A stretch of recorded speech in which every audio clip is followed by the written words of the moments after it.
Also like a very underrated way that you can network kind of like in the background while still like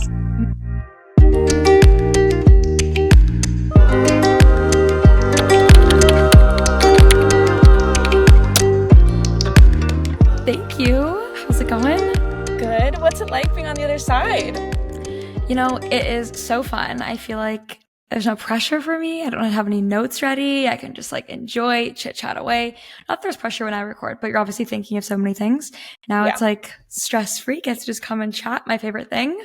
Yeah. Do you normally prepare notes? I'm so curious about this because, like, I feel like my process is so different from other people's. Yeah, I definitely do prepare notes. I think that, especially depending on the guest, I love to just have a really good base of like other podcasts they've been on. Like I always try and listen.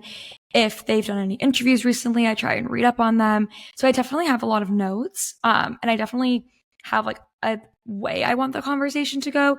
Not necessarily like questions like I need to ask them. I have like guiding things that I want to talk about, like topics that I hope come up. But I try and like kind of have some sort of flow of like, okay, where I want to start, where I want to have like the middle chunk, and then how I want to end it. But I still try and keep it very conversational as well. Like I really try not to like limit the guests, try and like let the conversation flow naturally. But I do typically have some notes just to make sure that I really like maximize the episode and get everything out of it. I also tend to ramble on and I can get very off track. I feel like the notes just help me also just like stay the course. Yeah. I know. I think that's a good point, especially like the research ahead of time, I feel like is great. And like, it is, I mean, there is like, I don't know, it's such a hard thing because I feel like for me, I'm the type of person where like if I prepare, I tend to over prepare and then I'm overthinking it. But if like the notes work better, then like obviously, but I think it's such an interesting thing. Like every podcast is so different because every host is totally different. And I'm always, I don't know if this is bad, but like anytime I have a conversation with a guest, I'm like, I fully trust the process. And I'm just like, the conversation that will occur, I just am assuming that it's like, it will reach the person that it's supposed to reach. Like I am fully just I almost think of myself more as like a vessel for whatever conversation like needs to happen. And I just assume that whoever finds it needs it. And like, I don't know if that. No, it makes total sense. No, I like completely agree with you. And I think that like, I also definitely try not to over prepare. I think there's a fine line too, right? And it really depends on the guest. Like I think there are certain guests, like certain personalities that just like are so great at like letting things flow. I think also sometimes people when they put a mic in front of them, they get kind of like stiff. So I feel like sometimes just like having a little bit more, and it definitely does come from the host. And I feel like also as I've grown as a podcaster, I've gotten my own, hosting personality and I've like developed that. But I think if I look back to the beginning of the podcast, I was definitely over preparing and like so in my head about what the conversation was. But yeah, definitely it's a natural conversation that makes it more fun for the listener too. I always put myself in the listeners. Like if I was listening right now, would I keep listening? Or like would this intrigue me? So it definitely natural is always better. No, that makes a lot of sense. And like I want to talk about all these things. I want to talk about your host personality, like how you've developed that. Honestly, like when we talked off air, I was like, this is kind of a low-key selfish episode for me because I'm so excited to talk to another podcaster and like hear your experience, swap stories. But I feel like before we jump into that, we should probably give a little bit of background into you, how you started the podcast, what it's all about, like give the readers the cliff notes of like how everything happened. All right, let's do it. Did I just say readers? You did say readers. It's okay. Readers, listeners, watchers. Do you do video or just audio? I do. Yeah, I do YouTube and podcast also. So like RIP to my listener. It's been a long afternoon. So anyway, please keep going. No, you're all good. We're going back to 2020 here. We're going back to May 2020. I was in university when COVID hit, or college for all the American listeners. And so it was my first year. And so COVID hit in March. I was kicked out of my dorm, sent back home. Obviously, it was a very scary and unknown time for a lot of people. But being in my first year of college, it was just the added layer of like, I don't really know what's next. No one was really concerned about college students, and I wasn't sure if I was going to be able to get a job. I wasn't sure if I was ever going to go back to school. I really, like, there were just so many unknowns, and obviously there were so many bigger things going on in the world that not a lot of people were really concerned about what my career was and what internship I was going to have the next summer or what job I was going to have, because we really didn't know what the state of the world was going to be like in the coming months or years for that matter. So I was feeling really uncertain and honestly very lost in my career at that point. And I'd had a really great first year. And in my first year, I was really lucky. I was studying business to have some really great conversations with different women. And there's one woman specifically, Nicole, who was a senior director at the National Hockey League, so the NHL. And she was the first person who I ever reached out to on LinkedIn. I was going to an event through my school and she was attending. And I remember looking at her LinkedIn profile and I was like, this sounds like the dream job. Like, she has been she worked something to do with like Golf Canada. She worked in the US for a little bit with like college sports. She came back to Canada. She was working for the NHL. And I was like, this just sounds so cool. I'm not even wasn't even exploring sports at the time, but I just was really fascinated by her. So I remember connecting with her on LinkedIn. I, again, didn't have a LinkedIn profile properly set up. Had never connected with someone before, but I sent her a message and I was like, hi, I'm Stacey. I go to U of T, University of Toronto. I'm attending this event that you're speaking at. Like, I'd love to just connect with you. And to my surprise, she accepted and was like, oh, that's so great. Like, let me know if you're free next week for lunch. And so I had reached out, like, just connecting on LinkedIn, but she took it as like connecting in real life. Obviously, pre-COVID, a lot of coffee chats happened in person. And so again, I'm like 2 months into university. I've never been on a coffee chat. I've never had any formal interview experience, like really was a fresh newbie into the business and corporate world. And she was so lovely. She invited me to the offices. I got to have lunch with her and just chat. And it was really my first taste of like, I wasn't interviewing her, but it felt like an interview. And I had like questions prepared on like a notebook and I was so nervous. And so fast forward now, COVID hits, and I was reflecting back on my first year of university, and I realized that I had so many conversations like that one with Nicole that I kind of wish I had recorded and could have listened back to. And I had a lot of friends at the time asking me, like, how are you meeting with these women? Like, how are you having these coffee chats? Like, I don't know how to navigate that. I don't have a LinkedIn profile. And so I was kind of giving like just help and advice to friends of things that I'd learned. But I was like, oh, it's too bad I can't just like record this and post it somewhere. And then kind of around the same time, I had a meeting with a career advisor, and I was kind of just sharing my anxieties about my career and how I wasn't sure what I was going to do. And he was like, well, you know, you seem like you're really entrepreneurial. Like, would you ever explore entrepreneurship? And it was something I'd always been super interested in and had always kind of had this entrepreneurial side to me. I also come from a family of entrepreneurs, from like my grandparents, aunts, uncles, mom, dad, like literally everyone in my family is an entrepreneur. I don't think anyone in my like immediate family really went the corporate route. So I definitely have grown up around like problem solvers, innovators. And so it was always kind of in the back of my mind, but I never really had like an idea of what my company would be. And so after that conversation with the career advisor, I was like, well, maybe I should lean into what I'm good at. And I love talking, love to chat. And I have really kind of always been the person in my friend group that people come to for like career advice, networking, tips on, you know, university applications in high school. Like, I was always kind of that friend. So I was like, well, why don't I just open that up and put it on the internet and anyone can benefit from it? So we started the podcast May of 2020. I had the idea. I recruited my younger sister, who at the time was in grade 10 of high school. So early into high school. And she is like a natural graphic design wizard. She is like so good with her like design eye. She was taking a lot of courses in like Photoshop and InDesign. So I was like, I cannot start this without you. I need you to like design the cover for me. I need you to help me like edit the podcast. I don't know how to do any of that. So I recruited her and we launched our first episode in July. And really, when I go back to the core of why we started Business Casual, it was really for university and early professionals in their career who were going through this really unknown time with COVID and like wanted a different way to connect and get career advice. And I really wanted it to be from the perspective of a young 20-year-old navigating this world that we were living. And I decided to only interview women because that was something I've always been really passionate about. I wanted to like cultivate a really safe space. I really wanted it to highlight you know, not only the successes of women, but also like the challenges they face and the struggles, and bring that to the forefront and how they overcame it and share that strength with others. And so it was supposed to be a 10-episode limited series for the summer of my COVID year. Oh, and no now way. it's 4.5 years later.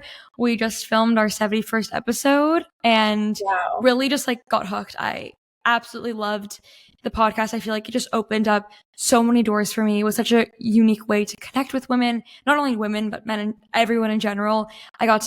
Now I've met people in Canada, the US, Australia.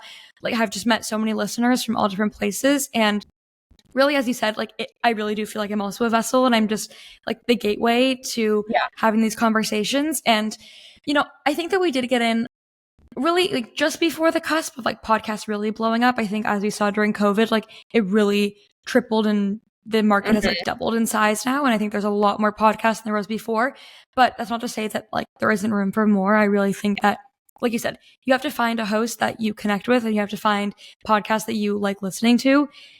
It's a really interesting, experience listening to a podcast and hearing someone. Maybe you're just listening to the audio, maybe you're watching video, but it's something so different than like watching a TV show or watching an interview on like a radio station or, a TV broadcast interview. It's like so much more personal and unique. And that's the beauty of podcasting, is you can find any podcast anywhere that suits you on so many different topics.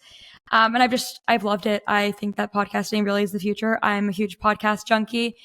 I listen to so many podcasts. I feel like I have like a rotating like set of podcasts. I'm always trying to expand and listen to new hosts and new guests and get inspiration. But I really do just like absolutely love the space. And I'm so happy I live in the generation where podcasting is really the future.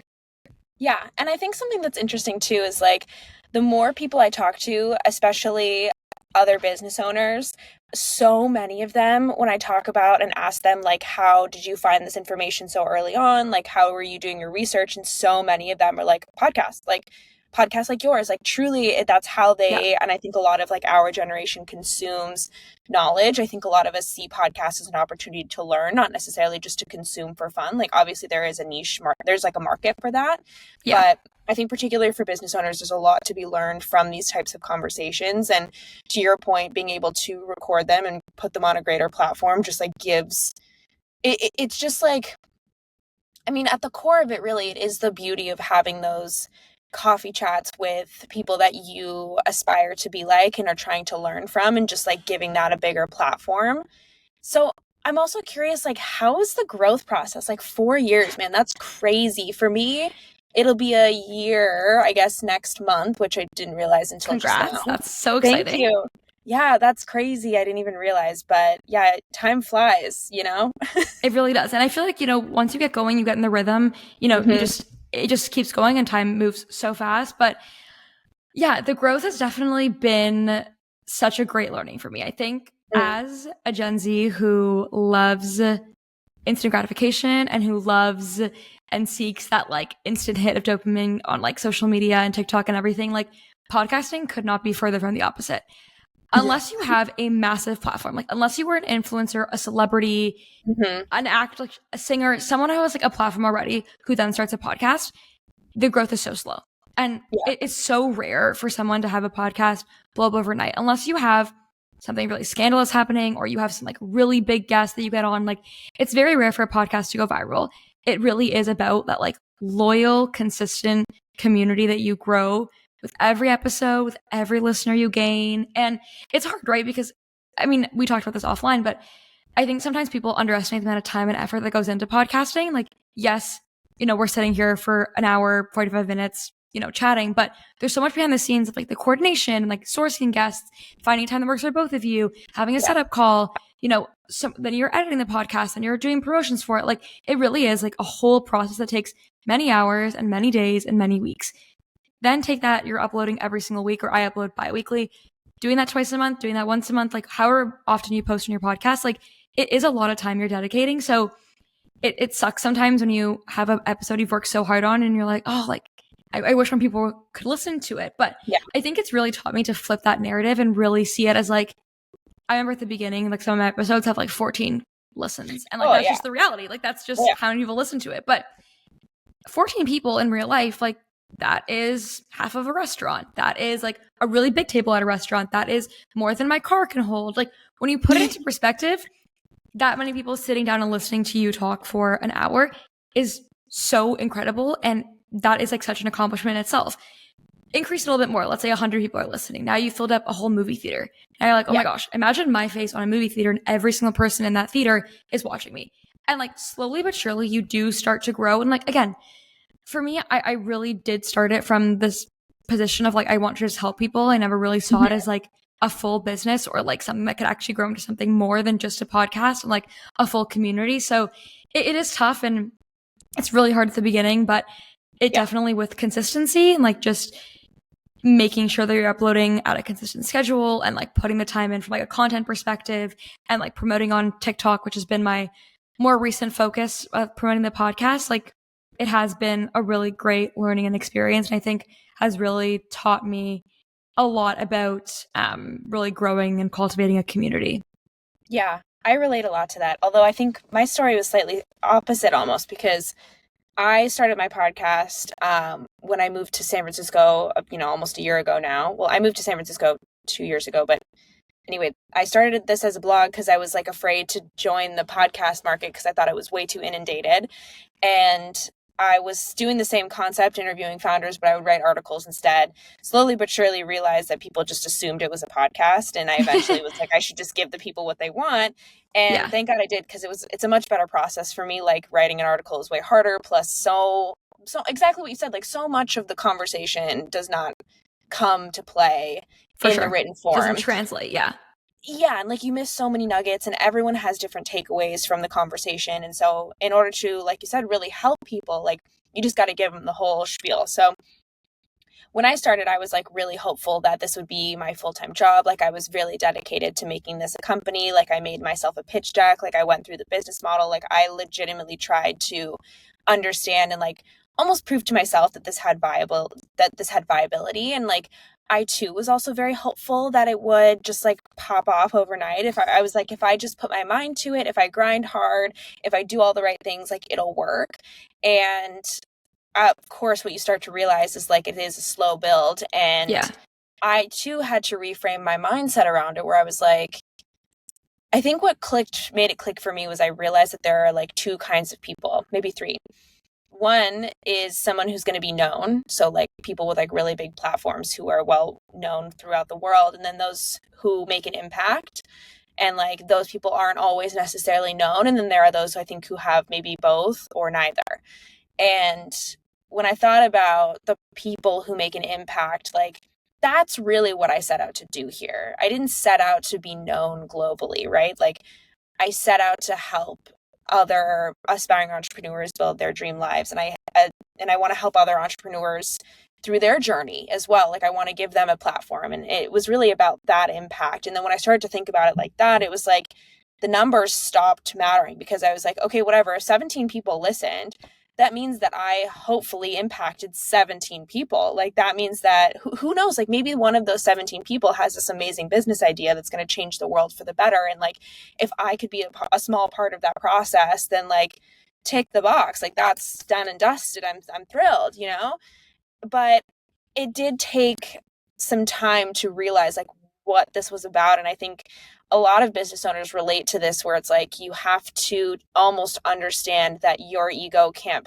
play a part in this, and like it really has to come from your heart. And I think that's also why like it's easy for us to be consistent, right? Like it's something we love to do, and it's fun, and like that makes it easier. But also it's coming from a place of love and a place of like we want to help other people, and like that makes it easy to be consistent. But that being said, I'm curious. The question that I get asked all the time is like, how do you find guests? Like I somehow magically always have a consistent influx of guests, and it's something I'm genuinely so grateful for. Like maybe it means I'm doing something right, but I know that this has not been everyone's experience. So, do you have any tips for people? Like how do you find guests consistently?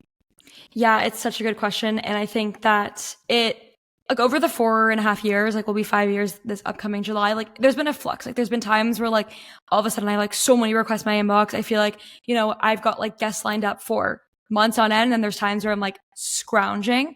And I think, for me, starting as a student, I think my mindset was just so different. Like I was so naive. I didn't know anything about podcasting. I was just like so early on. And I know so much more now than I did when I started this podcast, that I didn't even think it could be a business. Like, I didn't even have the foresight to be like, oh, this could actually be something that I build. I think as we built it, we realized like, oh no, there is value here. Like, there are ways that we can like work with sponsors. There are ways that we can like have in-person events and charge for tickets. There are ways that we can, you know, actually create this. And I think I've had to change my own mindset of like, this is not just like a passion project anymore. Like, I am a co-founder. Like, I did found this podcast. Like, this is a business. And I've always said, and like now I work corporate, I work a 9 to 5, and I always tell people, I'm like, I'm going to be an entrepreneur when I'm older. Like, that's my, like, when I look into 10 years from now, like, I'm not going to work a 9 to 5. I'm going to be an entrepreneur.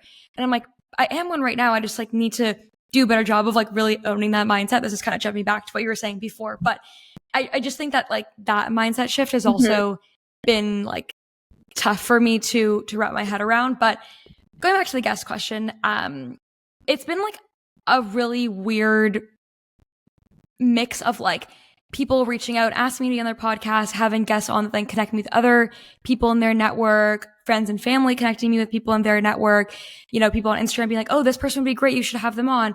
But honestly, at the bread and butter, LinkedIn cold DMing has been my saving grace. And to me, it is a numbers game. Like, I send out, now that I'm working full time, it's been a little bit harder, a little bit less time on the LinkedIn DM grind. But I mean, when I was a student, like, I was sending out at least 50 messages a week to people that I thought were really cool, just like looking them up on LinkedIn. I don't have LinkedIn Premium. I still don't, because it's very expensive and I don't want to pay for it. But just using the free features and sending out like 50 different requests. Sometimes you hear back right away. Sometimes you never hear back. I just got a request actually, or not a request, an acceptance on LinkedIn last week from someone that I asked me on the podcast. And I was like, I don't even remember reaching out to this person. That's because I reached out in January 2022. They just got back to me last week. So it really does take a long time sometimes. But sometimes like that's the most organic and like fun way that guests end up being on the show. And that's how I've had some like very crazy people that I never thought they'd be on my podcast. There's also some guests that I've been chasing for so long. Like, I have openly said on many platforms and social media channels that the CMO of Rare Beauty, Katie Welsh, is like my dream podcast guest. I have listened to every podcast she's been on. I like religiously follow her. Every time she has a live video on TikTok, I enter that live and I'm commenting, hey, from Business Casual, love to have you on the show. And so I've probably been coordinating her with email for like over a year and a half now. I've probably sent her like 20 follow-up emails. I'm probably just annoying her at this point, but like, you really do have to have that like hunger, or at least like in my experience now, like there are just certain guests that if you want them on, you have to be putting in the effort and like just keep following up. But on the other side, I think it's also been about navigating and transitioning from just interview to also doing solo episodes and sharing like my journey and experience. Because when I look back at the podcast, it's also been like my personal diary. Like, if you listen to my first episode and you see me like in first year, where I was like, now I have a full-time job, like there's so many things that have happened in my life between now and then. And the podcast has really been my like online diary and journal, and people have been there every week listening and been through the ups and downs and heard about all my different trials and tribulations and work things and full-time jobs and internships and graduation. So I think it's also been fun for me to explore like how I can tell my own personal story through the podcast on the weeks that like it just wasn't feasible to have a guest. If I wanted to be consistent, I had to make do with just myself. And how do I make that interesting? And I do with my sister. So sometimes we would do episodes together. She does not love being on camera and on the mic. So only been very few episodes together with her, but I think it's just about interesting ways to keep also your audience engaged. And even now as we enter year 5, like I'm constantly thinking like, how do I keep being innovative? Like, what are new segments we can have? What are new ways that we can keep people coming back? Because you also never want your content to be stale. And I think that like after doing it for so long and having so many episodes, I never want my episodes to feel like a formula or like, you know, what you're going to get every time. And even though there's different guests, I still find it hard sometimes to break that mold and make sure that, you know, it is fresh and exciting and people, you know, want to keep tuning in every single week. Yeah. I don't know why I never thought to DM people on LinkedIn. Like, truly did not think about that until you said it. Genius. I also use, I don't know if you've ever heard of this platform. It's called matchmaker.fm, but it's specifically, so I learned about it when I published my first book in college. My publisher told me about it because it's a great way to promo your book is through podcasts. And essentially the whole platform is just making matches between podcasts and guests. So like that's literally all the podcasts or the platform is dedicated to, which is great. And that's like so that cool. To me has been, that's what I'm telling you is I feel like it's super helpful. I need to get on it. Yeah, it's great. And like, you don't have to pay for it. It's free. Like, it's really an amazing platform. And I use that all the time. And that's like really helpful. DMing people for guest requests, or like, it is a place for me where I see a steady influx of people who want to be on the podcast, because that's literally all the platform is dedicated Yeah, that makes to. sense. But, like, It's a good I am marketplace. definitely going to use LinkedIn, because I think It's that's so genius. good. It's I mean, just like honestly, like, that's such a duh. Like, I don't know why I didn't think of that. no, but it's honestly, even like with my friends, sometimes I'm like, just message them on LinkedIn. Like, Yeah. the worst they could say is no. That is also something I've learned with the podcast is Mhm. rejection is something that I'm unfazed to now, because if we go back to how many requests I've sent people to be on this podcast, it has probably been, I would say close, like, and we're up in the thousands. We are probably, I don't even know how many, and probably 90% had just never responded or said no. And obviously it sucks because, you see the value in your podcast and like you see the value that you bring to your listeners, and not everyone sees that, which is totally fine. Also, there have been many guests where they've been like, how many listeners do you get? And you share your listeners and they're like, oh, it's not a big enough platform for me to come on. Again, totally fair. Like, obviously it sucks to hear in the moment, but just like another great learning, and it's helped me develop like a thicker skin so that when I eventually launch my next venture, my next company, or my next thing, it's like I've already gone through, I feel like, a lot of the different stages of building something from the ground up that you automatically already go through. And just like learning how to deal with that, and like continuing to always sell yourself. Like, that is, I think, with pitching guests, it's all about like, how do you sell your proposition? Because at the end of the day, if we're looking at like, big founders, big CEOs of companies, they're probably getting asked to do a million different things a day. How does yours stand out in their inbox? Like, why would they spend their time doing your podcast versus someone else's? And so I think it's also just been a really great way to craft my own like personal brand and story. And LinkedIn's so good for that, because you already have like your 1-page resume right there. They can see all your accomplishments. Yeah. They see like your legitimacy. So yeah, LinkedIn is the best way. That's super smart. And like, I like what you said about solo episodes too, because I've done some. Like, anytime I've ever had an idea for a solo episode, I've done it. I haven't done very many, but like, I don't know about you, but I see crazy numbers with the solo episodes. Like, I think people really, really like them. Mostly because I imagine that it's like relatively timely, it's quick, because like I'm not asking questions. I'm literally here to just give you like a hot take on something. Like, I did one on time management because that's low-key my superpower, and like that's a question I feel like you probably get asked a lot too. Like, you have a full-time job and then you also have the podcast, which is a lot. So it's like, how do you manage your time to be able to effectively do both? And like, it saw really great numbers, to which I was hella surprised about, because it's, and also like, depending on the channels, they perform differently. Like on YouTube it popped off, on the podcast not as much, but like, I think there's something to be said. Who cares? It's all the same. It's all True. the same. Like, same. But like, I think there's something to be said for solo episodes, and like how that allows your audience to really connect with you as the host. And like, I would love for you to kind of talk about how you think like almost like the role of the host is, because this is, I think, for anybody listening who's interested in starting a podcast, like, being a host is such a tricky spot. You're in this position where you have to facilitate. And so like, you're not talking the whole time, but you're also like constantly letting your curiosity drive, like, where's the conversation going to go next? And like, also people come back for you, right? Because you're the consistent theme throughout all of the episodes. So it's like, how do you impart enough personality and like let people know who you are without overstepping your boundaries as a host? And like, what we kind of talked about earlier, where you're like, I've really, spent a lot of time like developing myself as a host personality. And like, I'm so curious to hear your perspective on this, because like, this is something I'm still learning and trying to grow with. And honestly, I feel like I could spend hours talking about the subject, because I have spent hours analyzing myself as a host and listening to other people. And I listen to all my episodes. I would say now that I'm more senior, I would say, in my podcasting career, a little bit less. At the beginning, again, I was just so green. Like, I did not know a single thing about podcasting, interviewing. I'd never taken a journalism course, which actually through the podcast, I ended up finding that I loved journalism, and I actually took some university courses about journalism, because I was like, this is so cool. And for a really hot second there, I was like, maybe I'll do a master's in journalism. I'm not going down that path anymore.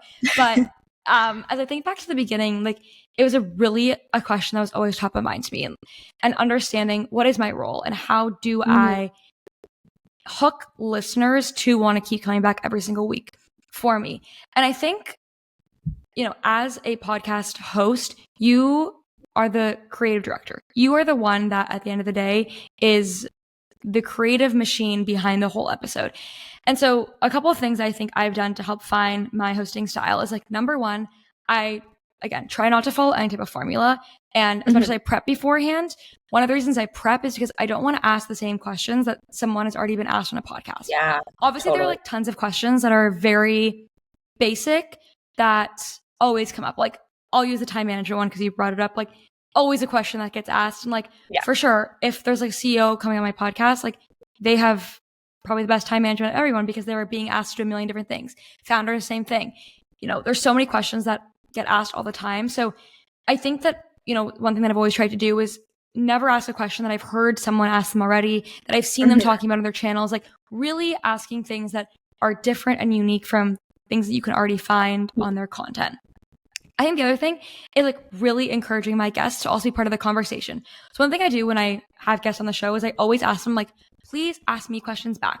Please tell stories. Please interject. Like, I think it really is about creating a safe space for your guests, because if you as a host can create a safe space and really make the guest feel like it's just a conversation and not a recorded podcast and not an interview, then you're doing something right, because that's when you get the really authentic and organic conversations. And I think, it really is also about like being self-aware as a host. Like, there is no one really giving you feedback, and every single guest is going to have a different experience on your show. So I think it is really important to like listen back to your episodes, you know, find ways that you can enhance your skills, find ways that you can like fine tune your speech, find ways that you can like fine tune how you ask questions. And obviously that comes with time and practice. And the more that you podcast, the better you'll get at it, the more natural it'll feel. I think also, honestly, doing solo episodes really helped with my comfort in the mic. I think that the more solo episodes I've done, I've gotten like even more comfortable.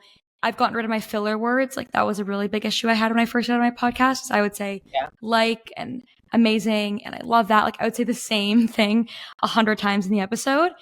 So I think it really is just about being self-aware and listening back to your episodes. And I think also about having fun, like not putting pressure on yourself as a host and really enjoying each conversation. And again, like, you're the one that has the passion for this podcast and for your brand. So like, let that shine through. And I think also translating that into like social media, I think has also been a really fun way to like bring my brand to life. And so through like our Instagram and our graphic design and like TikTok, like finding unique ways that we can bring the podcast to life in other channels outside of just like through interviews, I think has also helped listeners get to know me and my sister and our stories and just connect on a deeper level that you don't always get to do in like the 45 minutes to an hour that you're podcasting. Yeah, that's really great advice. And I think a lot of CEOs listening can benefit from this advice, because thinking about like, if you're pitching, for example, like record yourself, you know, watch it back. 100%. And obviously I listen to the episodes because I have to edit them. And like the idea of then going back and listening to them again, like on Apple Podcasts or something like that, makes me feel super cringe because I'm hella nervous to listen, because of course I'm going to have feedback for myself. And like, there's something to be said about being self-aware. I talk about this a lot with other entrepreneurs as well, because I think there's something about the fact that you will never grow beyond your level of ability to grow in yourself. Like, you are the core and the foundation, and in order for your business to grow, you have to be willing to grow alongside of it.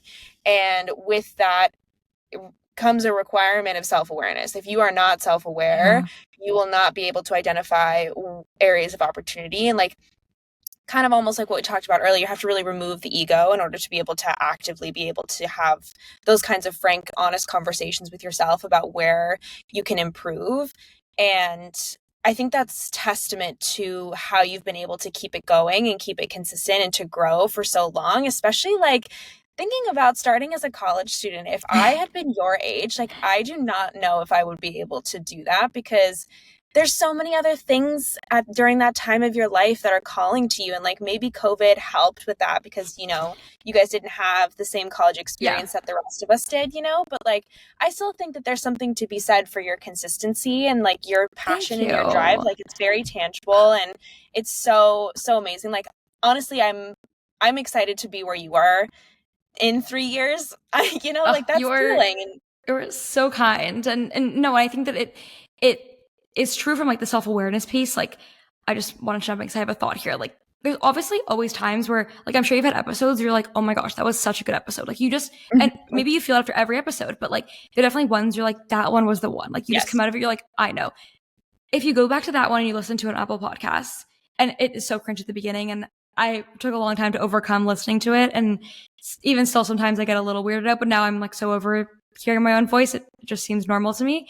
But like those ones, it's like there's definitely things that you might have done or maybe subconsciously did that now you're like, okay, I'm going to bring that into the next one. Even like pitches, like there's obviously pitches that go much better than other ones. And you're like, if you could record that and go back to it, it's like, okay, what were like the few little things that I did in that one that maybe like I didn't know I was even doing, but it worked really well. Now I'm going to replicate that. If you do that often enough, like that is how you're going to grow. And again, obviously not every episode is going to be amazing. There's going to be times where you slip up, or there's going to be just episodes that like, it was a great guest. I loved the conversation, but like, you know, it just didn't hit with my audience, and that's okay. Yeah. Like, that's just how you learn and grow. But definitely, yeah, listening back it's tough, and it sucks in the moment because it's just no one likes to hear their own voice on recording, but it really does, I think, pay dividends in the end. Yeah, a little bit at the beginning, or even when other people play it around me, I'm like, oh no, I can't listen to it. But I think also I'd love to talk about what I think is kind of like your superpower, which is this like networking ability. You know, hearing you talk about how the podcast even got started, like who you are to your friends, like you're such an awesome career girly, like you have hustle and you have drive. And like, I think a lot of people struggle with networking, and for you, it comes so naturally. And I would imagine it's kind of just because like, I don't know, is it because you just are so comfortable like shooting your shot, or is it because you're like where does that come from? Yeah, it's a really good question. And I think that a lot of people in my life have always asked me that, or even at work, people are like, where does this come from? I think it definitely is one, I've just always been that person to just put myself out there. I am super extroverted, and I am very grateful. And like, I know like deep to my core that there are people out there who like, it does not come naturally. And I definitely empathize with them, and I feel for you because I'm so grateful that it comes very easy to me. But that doesn't mean that I also don't get anxious sometimes. Like, it is intimidating for anyone to walk into an in-person event and you don't know anyone, and you're kind of like have a drink in your hand, you're walking around and you're like, okay, every single person's in a conversation. I feel awkward interrupting. I don't know what to do. I don't want to look at my phone because then I look disinterested. Like, everyone has been there, and like even the most extroverted people have been in those situations. For sure. Listen, I think when it comes to networking, like one, I always go back to my tried and true, my favorite saying is, what is the worst that can happen? And anytime I'm in a situation where I'm shooting my shot, I'm putting myself out there, I'm like raising my hand, I'm speaking in front of a bunch of people, I'm like, what's the worst that can happen? I talk to this person, it's kind of awkward, there's no spark, there's no connection, they don't care what I'm doing, I move on. That person's gonna talk to 100 other people tonight, they're not gonna remember. The best case scenario is like, that is an amazing connection. That person sets me up with all these people, we have a great relationship, like the opportunities are endless. They could open a million doors for me. Like, who knows? They could be my next boss. Like, you never know where it could go. And so I think for networking, like, it really is always having like a very open mind and like thinking about all the amazing things that can come from it. I think the other thing with networking is that it really is a long game. That's like I think the theme of this episode for me. Like, it really is about consistency. A long game. Really about, not looking for that immediate dopamine hit, that immediate like, oh, this person's gonna get me a job, oh, this person's gonna do this for me. Like, I think especially from like a Gen Z perspective, I think that we struggle with that because it's kind of like, okay, well, if it's not gonna suit me in the immediate future, like right now, what's the point of this relationship? But it really is about building that like long-term platform, but like building your brand, building your network for like, not right now, but for 10 years from now. And maybe it will pay out 10 months from now, a month from now, 2 months from now, but like maybe it won't pay out for like 5-6 years. And so I think that like what a lot of people struggle with is like, okay, go to this event. I met a couple people, but like, it's not helping me. I'm still doing my job. It's like, okay, yes, but like now you know that person, and now you can start building a relationship. You can start slowly by slowly, brick by brick, putting together like, okay, now you met them, commenting. I am such a LinkedIn fan. Commenting on people's LinkedIn is like such a secret super weapon because a lot of people don't like and comment, interact on LinkedIn. They just kind of like congratulate on milestones and like never post on the platform. But like, that's such a great way to like constantly be on someone's mind. Your name is now popping up on their screen. Your name is now coming up on their notifications. You're in subconsciously in the back of their mind. And like, this is how you slowly build that relationship. And then maybe you meet them at a networking event and then 6 months down the road, you see an article that relates to their industry. Send them a message, be like, hey, saw this, thought of you.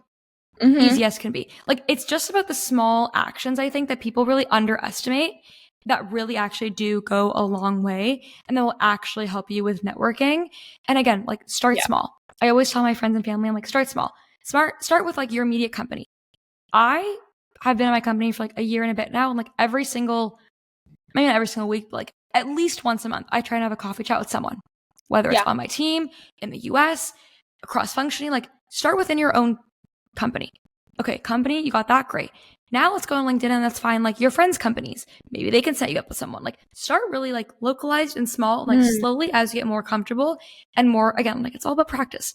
More coffee chats under your belt, more LinkedIn DMs, you know, that you've written out, that you have a really good base and template of what works for you. Like, slowly just like building and building. And like, that is how eventually you look back and now it's been a year and you have like a really great roster of like 10, 12, 15, like really solid people in your like core business network that can open up more doors, introduce you to even more people.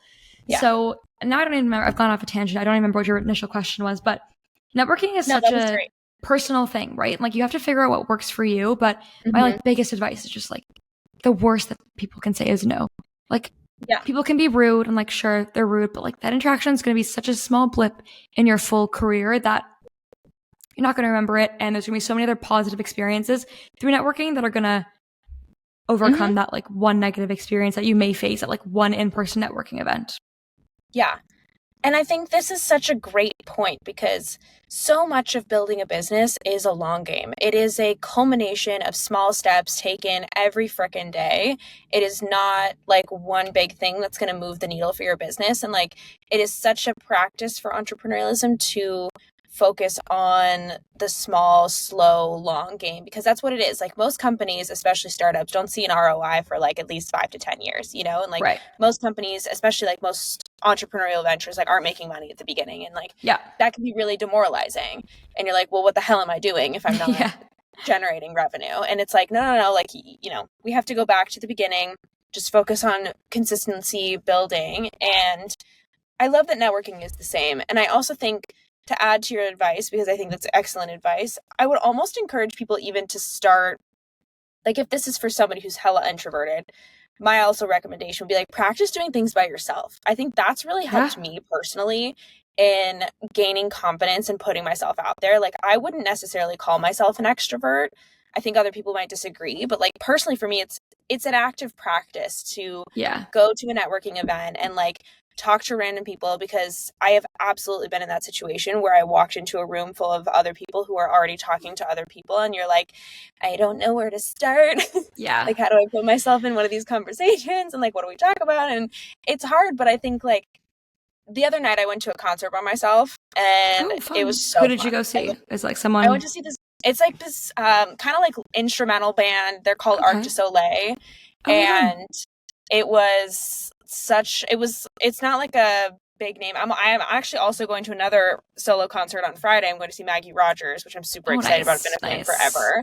And so like, this was a very small venue, kind of like an independent band. And I literally had the best time, like best night ever. It was so fun. And I think like taking yourself on solo dates and like practicing being by yourself, being comfortable in silence, like maybe you talk to somebody, maybe you don't, like, I think that's just an important process in being able to comfortably put yourself out there. Because I think we're all just a little bit like afraid of being by ourselves. And I think that if we also like spend time solo and like really enjoy the experience of being alone, you'll start to feel more comfortable chatting with random folks, like engaging in conversation, because at least you'll just feel more secure. Like, I think the hardest thing sometimes about networking events is you're like going by yourself and you're like, I don't know who to talk to. And like, I think it's also just fun. Like, you're just getting to be more comfortable with yourself. And a lot of these entrepreneurial ventures are solo, and it's hard to make connection. And like, we can't do everything by ourselves. And networking is such a critical part of any business. And I think like, especially for founders, and it's part of the reason why I wanted to talk to you, is because networking is so key. Like, what I'm learning as a co-founder is like, so much of the early days is just conversations. You're talking to people about your product. You're talking to people about what you're doing. You're getting feedback. You're just practicing talking about the business. And like, that is truly, I think, 99% of your work in the very early days. And so networking is the only way to survive in those early stages of the business. And like, if you're not comfortable networking, you have to get over it and you have to push past that in order to succeed. And I think another thing that, you know, if you do struggle with networking or you struggle to kind of know how to put yourself out there, also being a connector is a very underrated and like not talked about enough way of networking. Like if you know someone, like let's say maybe you're not a founder, maybe you're someone who like works at a startup, but you know, there's someone at your company that maybe is looking to start their own business. And you know someone who has been in that industry for like 30 years. That's like a family friend, an uncle, a cousin, whatever, someone you follow on Instagram, like whatever it might be, connect them. Like very simple. Be like, hey, this person's looking to enter this industry. I know you've been working for so long. Like I want to connect you to. That is actually more powerful than any networking because now you're not only building trust and like you're building, what's the word I'm looking for? Like they're going to be grateful, like show gratitude to you for like connecting those people.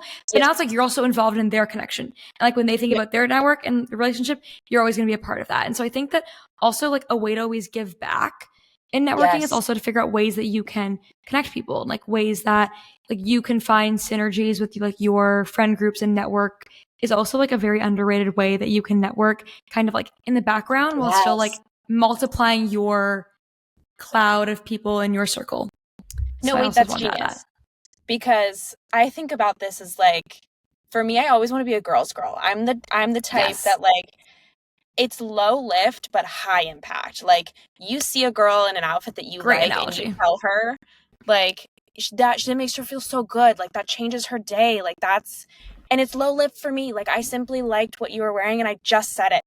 And it's like big impact, you know, and like, you're totally right. Being a connector for other people is super low lift for you, but like majorly high impact. Like I've had so many amazing girls from the Toronto area, like hyping me up behind the scenes and like connecting me with other entrepreneurs. And it's just been like truly such a magical experience. And I'm incredibly grateful for it. And like to be able to pay that forward and like, I love that it's kind of a sneaky networking tactic. I never thought about it like that, but like, it's true if you're uncomfortable to like show up in an event by yourself, but like it's almost, you're right, it's the same, but like also a little bit different and kind of really cool for you to be like, oh, like I'm just out here making matches for people. And then like you're seen as, I mean, you're giving back in such a beautiful way. And like, I'm sure you could say the same for your podcast, but like it's something I've been thinking about a lot for mine, particularly. I talk to so many entrepreneurs who could benefit from connecting with all the other guests that I've had. And it's been like on my mind and something that I've been trying to build behind the scenes to create a way for all of my guests to be able to connect with each other and to help each other. Cause it's like,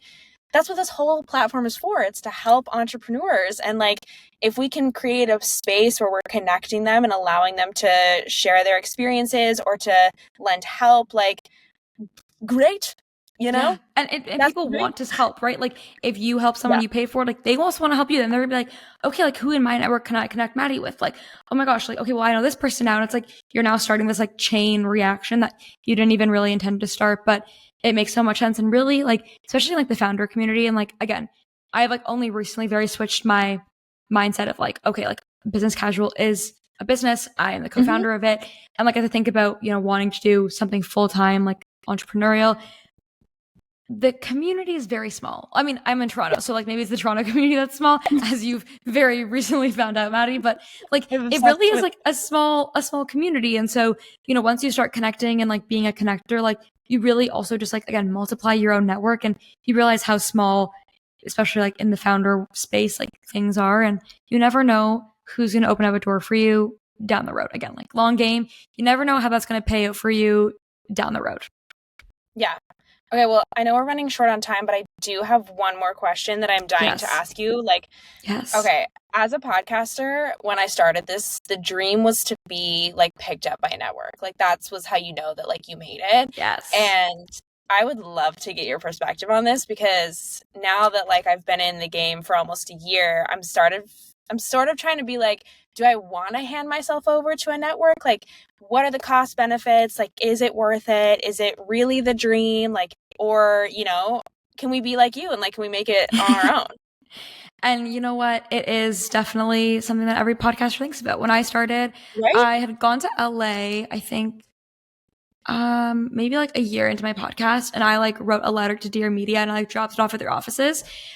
Like Dear That was Media the was really dream. gonna pick up, but that was the dream, and like it still is to this day. Like Dear Media is like that is who, you know, started the Yeah. whole podcast empire. And you think about podcasting, like Totally. they are like, you know, the godfathers of the podcast No, industry. literally. And so like they obviously were always the dream, and same thing. Like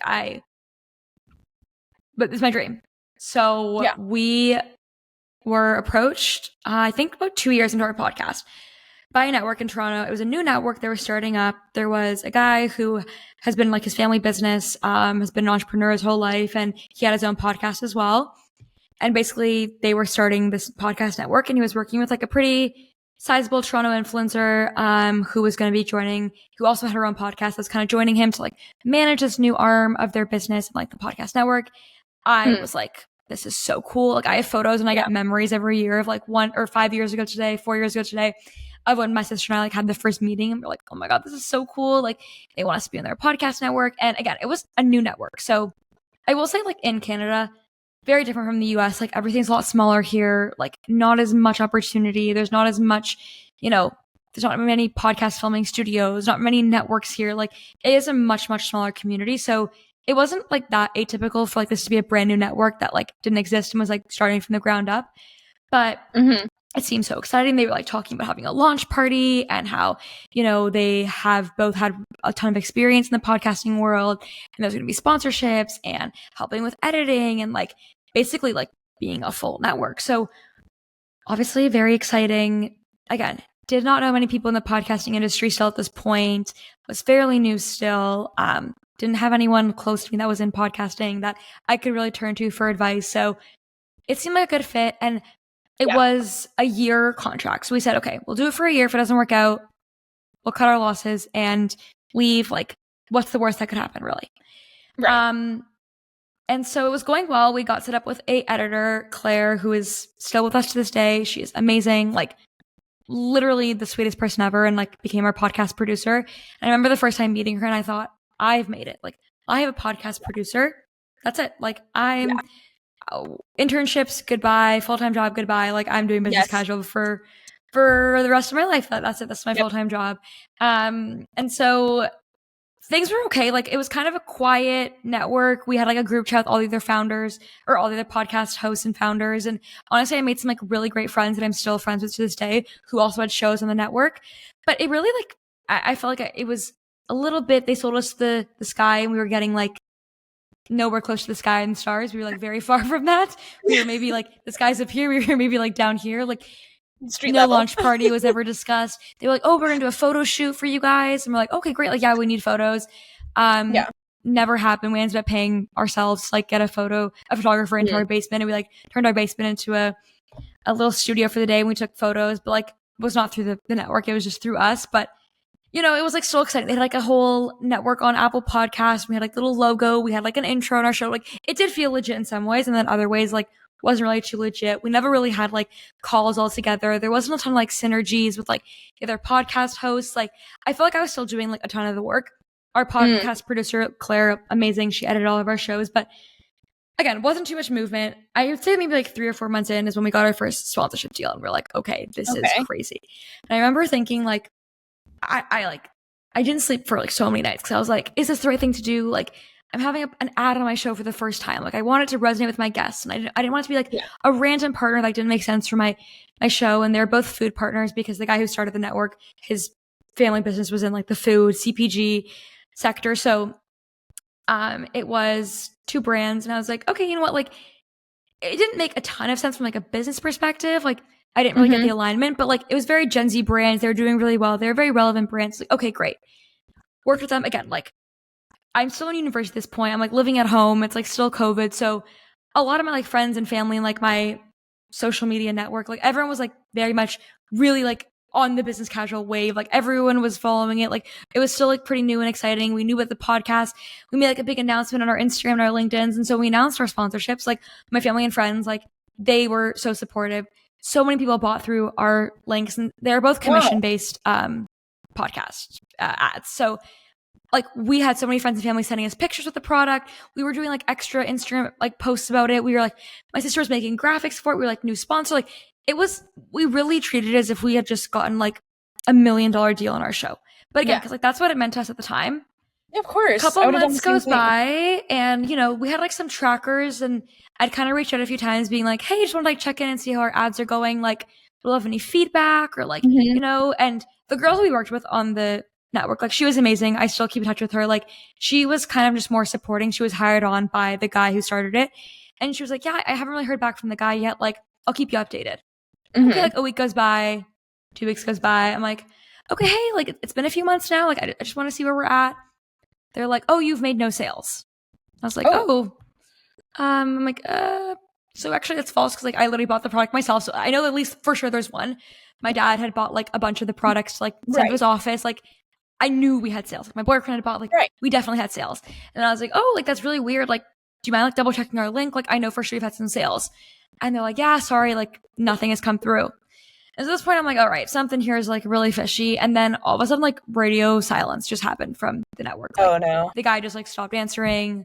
I was getting so many follow-up messages, like just like dead silence. I'm talking to other people on the show, and they're like, yeah, nothing's happening. One of the girls had already left the network at this point. She was like, this is BS. Like, I'm done. I'm leaving. She like took her podcast off of it. So obviously now it's like this really exciting thing has kind of been tainted, and you're like, oh, okay, not as like fun and exciting as like it was before. Yeah. And so we basically like, he reached out, I think like one more time. I was basically like, yeah, we're really sorry, the network's shutting down. Like it's been great to work with you, but yeah, it was like over text too. It was like so informal. So never saw a single penny from those first 2 sponsorship deals.